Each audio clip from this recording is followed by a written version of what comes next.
Pengurus kickboxing Jawa Barat optimis bisa berkontribusi prestasi pada pelaksanaan Pekan Olahraga Nasional Aceh Sumut dalam waktu dekat ini.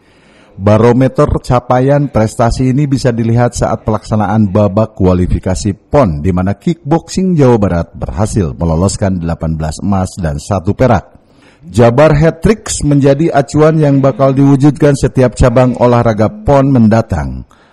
Jabar Hat-Trick menjadi acuan yang bakal diwujudkan setiap cabang olahraga di PON mendatang. Karenanya target setiap cabur adalah mewujudkan capaian prestasi terbaiknya.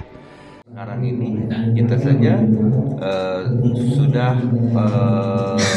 kemarin di BK meloloskan, alhamdulillah tuh Pak, kita meloloskan 18 emas 1 perak gitu untuk PON. Kebetulan pelaksanaannya kita di Sumut. Dari kickboxing, insya Allah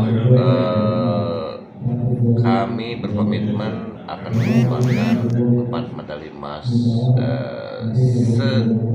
sekurang-kurangnya 4 medali emas kita akan sumbangkan untuk Jawa Barat ya. Mudah-mudahan doakan saja bisa lebih dari itu.